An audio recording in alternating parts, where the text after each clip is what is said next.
So hello, Denise. What a pleasure to have you here today. Hi, Patrick. Lovely to be here with you today. Yes, because who would be a better person to talk about dancing than you?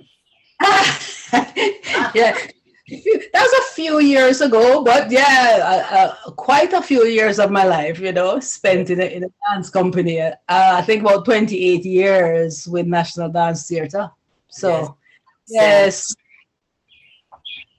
yeah, so they're saying that dancing is in my, even though I retired so many years ago, it's still there in the blood, but dancing has always been really a metaphor, I think, for life and how life can be. The one my dancing the artistic director of NDTC, the one of the founder, Professor Nettleford, yes, he was always good on those little gems that you hold on to. And we always spoke about you know doing a rehearsal right, putting yourself out in the rehearsal so that the performance is nothing. The performance is just the cherry on top. That's your time to integrate or to communicate with the audience. So that for me was all about, don't worry about outcome, work with that process and the outcome would take care of itself.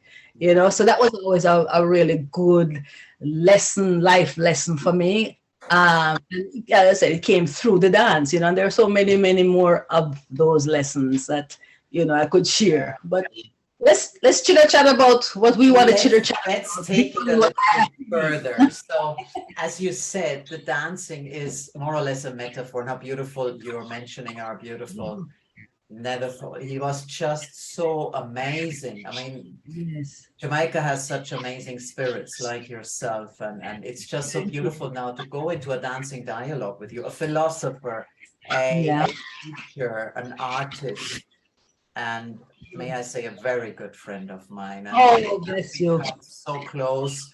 When It I is so. returned to Jamaica in 2012, it was just amazing. So there's two things now emerging, new archetypes. In the Mm-hmm. past, we were holding on to that positive, negative expression. We were caught in drama. And now these new archetypes, they're inviting us to step Mm-hmm. out of that drama. Yeah. And so it came so natural and fast, as always, with the two of us, to talk Yeah. today about and to dance with the games of life and what they all Yes. mean to us. Yes, yeah. And I mean, we were saying, before we started recording that, life, is it a game? And what makes it a game? And sometimes, in my own ups, downs, sideways, and whatever, I get myself, despite how I think I'm so bright, I'm so intelligent, I get myself caught up in spaces where I'm thinking, no, you know better than this. Why are you, getting yourself in a twist? You know that there is more, and you know that this scenario is your play. You created this, so why don't you uncreate? And so, as we were saying, at any given moment, I think each of us, at some level, know that we can choose to participate in whatever or not. We see that maybe the game that we're playing is a game that possibly might be we're out of our depth. Like, I'm playing tennis and I'm going to go play with Rafa Nadal. you know how how do I really win in that? So a choice there would be: do you really go forward in that game, or do you withdraw, or you retreat, or you're saying, well, that's too much for me? So you're choosing what you want to engage with. Yes. And the players are players that you have somehow, at some level, brought into your space, and those players either set up that stumbling block, that obstacle, or they afford you some sort of help, assistance, a leg up, and so you go. So I said I liken this whole thing to a game because I'm always interacting and moving and shifting, and something comes up and I have a decision to make. Do I move to the left, move to the right, go through, and so come back into that space where we, you and I, sit here today in a dance that we are actively creating right now. It's a creation. Yes. And so we liken it to this thing that we have decided the terms. Patrick and Denise shall come together on a Wednesday at such and such a time, and we will engage. And we are here engaged in this game, this dance. That we may call life. That we do. And it is our life. It is our life because we are spending the valuable currency of time with each other. It is our life. Hence to me, game of life. And I love the metaphors just like you. And I feel it's so beautiful because a game is also playful. It is not always serious about winning. Right. It can just be a beautiful game.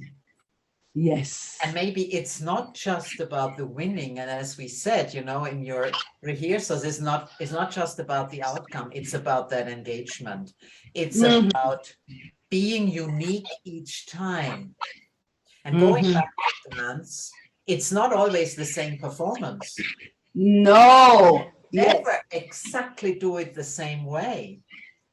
And no game is so coordinated and arranged that it can be the same. So you're bringing your presence into this game and you're allowing the unknown to unfold, the unwritten to be written, the heard to be heard, maybe to the uncharted, what hasn't been seen yet, to open up.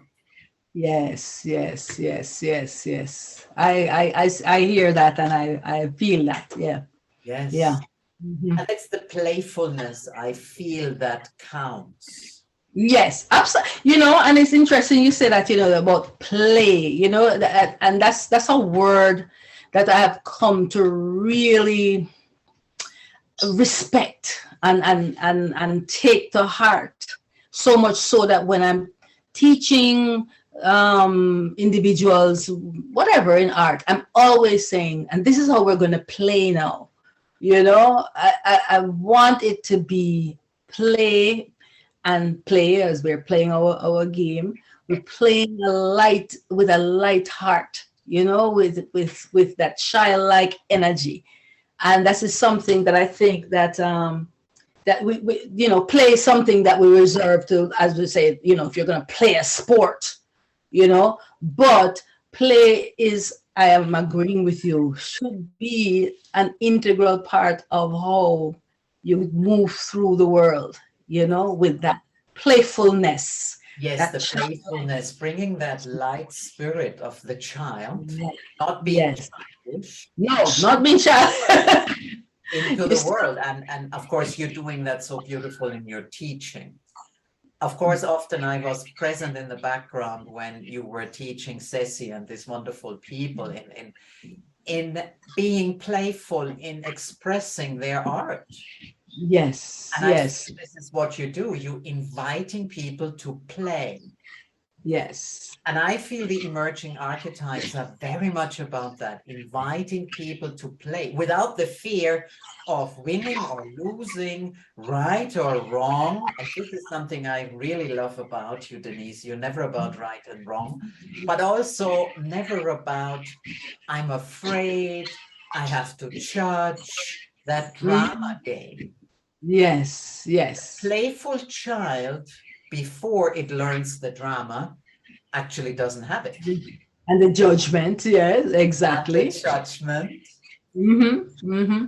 And so I am really amazed how this can unfold when we really allow that game of life that is a beautiful game, inviting us Mhm. to learn many new things. Yeah. Yes. And there's so many things in the unconscious, you know.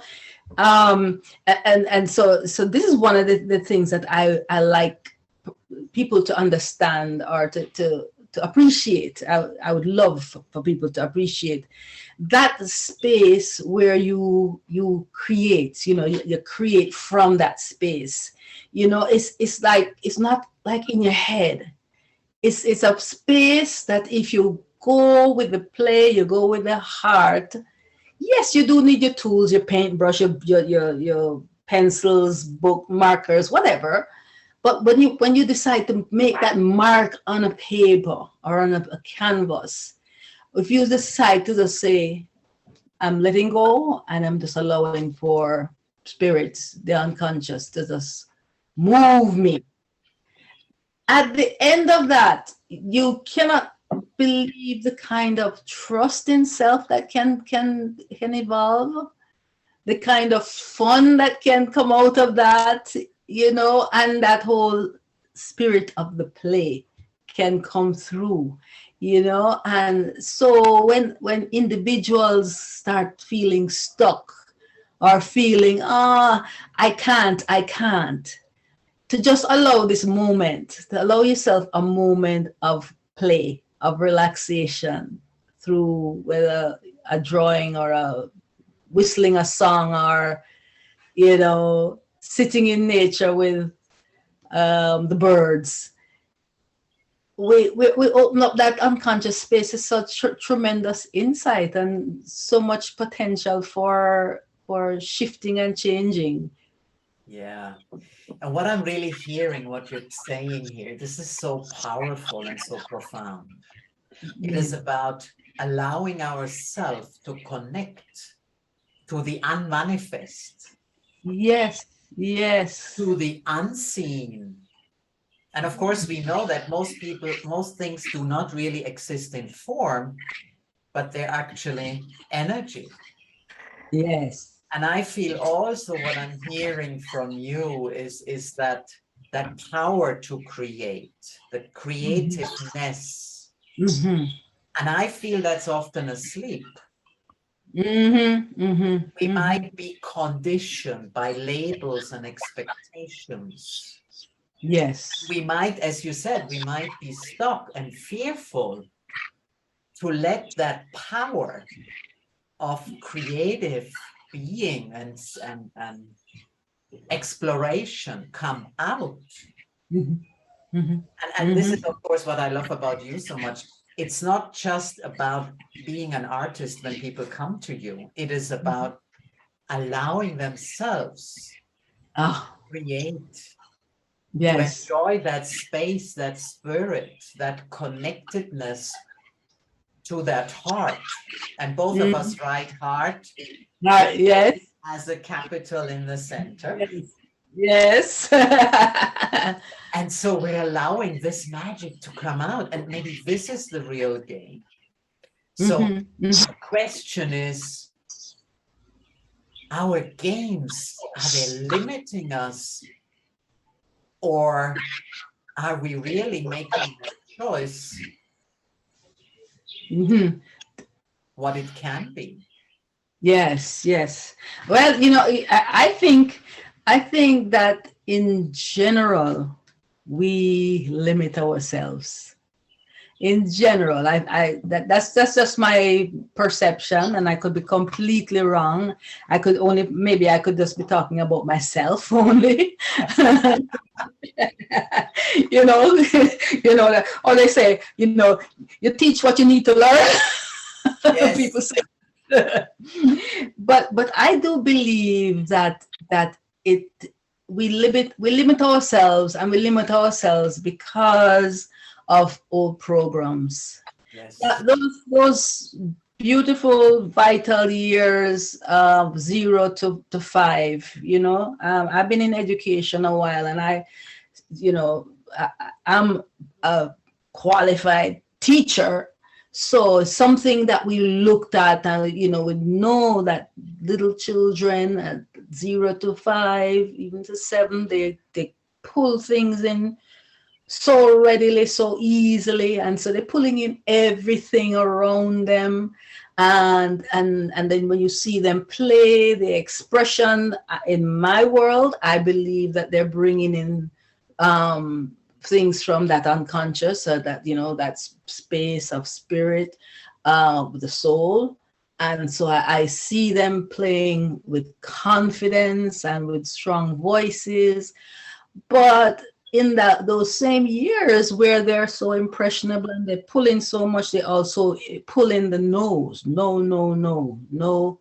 You can't, you shouldn't, and so they're born like some kids would want to climb up bars, and the parents freak out, don't do that, because the parents already are seeing some disaster where the child is completely open. And I'm sure the child fall, he might just bounce, because he's just no consciousness of, if I fall, I'll go splat. So what happens is that in those same years, of that wonderful free spirit, we also take in the nose. We take in those nose, and the nose continue, and then the teenager, the judgment comes in, and you need to do what the rest of the group is doing, and the group is very strict in terms of their, and we know the story, and it goes on and it builds, and it becomes a cellular imprint. It has been a cellular imprint. May I even dare say, some of the imprints could be in utero, while the child is in the mother's uterus, Absolutely. The mother is feeling and thinking and being a certain way, and so that unfiltered being pulls that as well, So I do believe by conditioning we grow with limitation. Yes.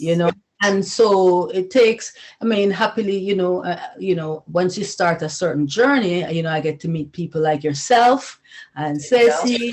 Yes, and we start now recognizing how we have to, remove the old program or override them, and so that becomes a little bit of an effort. And sometimes I'm even saying to myself, but should it be an effort? Isn't it enough that I'm aware that I'm on a program, that I was programmed? Isn't it enough that now that I'm aware that I was programmed, that I should just let it go? But in that program is the fear program. In that is embedded as well. Yes. And the judgment one. And so it becomes difficult to untangle. And that's why I believe in the power of you're exercising or practicing your creativity, in whatever way. I like to make art and paintings and whatever, but other people can do. But practicing that, because that, again, to reiterate, that connects you back to that authentic soul self. Providing you don't try to say, well, I want to paint like Da Vinci, or I want to paint just like whoever, that your authentic creative voice is like your thumbprint, it's unique to you, and it is valid, and it is perfect as it is. And the only person who's saying no to it might be you. I just love how you that back into your wealth of own experience in education, and the evidence that goes with it, not just what you have been reading, but something that you have experienced with the children. And of course, I was blessed on my way, although I wasn't trained in being a teacher per se, but I ended up teaching in international schools, and I was very blessed again to be with children and recognizing these things, and being recognized as a teacher who would maintain the free spirit with the teachings that came. And I would always be able to say, well, this is how they see it, but if you have another one, tell me. Maybe in the exam, you better put what we are supposed to tell you here. But maybe this is not the only thing. And you know what happened? One of my principals, he said to me, I've heard that teachers are born and not educated. And I'm very happy that I meet a born teacher. One teacher.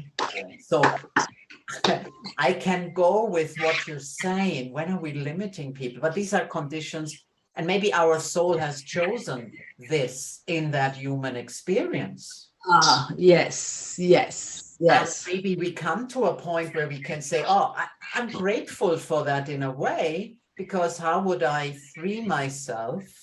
How would I be able to express myself through art, metaphorically, because we are talking about metaphors, if I wouldn't have gone through that? And of course, you and I are also in the same idea that we've chosen this life. We've chosen to be here right now. Yes. And it's a practice and a process. It's a journey that we are on. Yes. The immediate awareness gives you, but then it really begins. Yes. It's not the end, it is the beginning. This is maybe when you say, oh, I actually have an empty canvas here. Yes, yes. What am I going to do with it? Yes, yes, yes, yes. Yeah. And so I really feel we're living in this amazing time where heart, and we are putting the A in capital again, is really a key to live. It's a walking meditation, a walking lovely. Yes, love that. On that field and dance. And maybe we're also learning to be different. So if all people draw like Da Vinci, which they are not, but if all people try to do the same, maybe now is a good time to be the weirdo, to be the one who is strange. Yes, yes, yes, yes. And I feel both of us are in that. And I want to add one more thing. I did study education later in the tertiary field, as you are aware. And what fascinated me most goes back into pedagogy in the childhood, and that was Paulo Freire. I'm not sure if you're familiar with the Brazilian educator. No, tell me. And he was really starting education to give the people who couldn't read and write an opportunity to vote. He was very, very radical, but he developed ways for people to read and write very fast. But there was much more about him. He wrote a book, The Pedagogy of the Heart. It was really about awakening the uniqueness in people by giving them the tools to do that. Yes, yes, and right. very important. Yeah. And I feel you do that with the tools of a brush and some techniques that unlock that creativeness that we spoke about a while ago in them, in the people that come to you.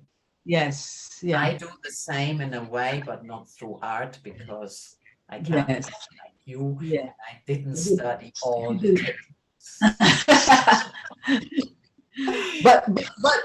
but you're doing what you love to do, and that's what's important. Exactly. Yes. And I feel it is just so beautiful that we can come into that dance today. Yes, yes, yes, yes. And I love to do much more of this. We don't want to overload people today. Yes. I got a good impression of Denise and Patrick in Dancing Dialogue. Yes. And I want to say, I'm just amazed, Denise, how close we are, how beautifully we flow, that connection, spirit connection that you and I share. Yes. Take out of one word. Such a beautiful dialogue.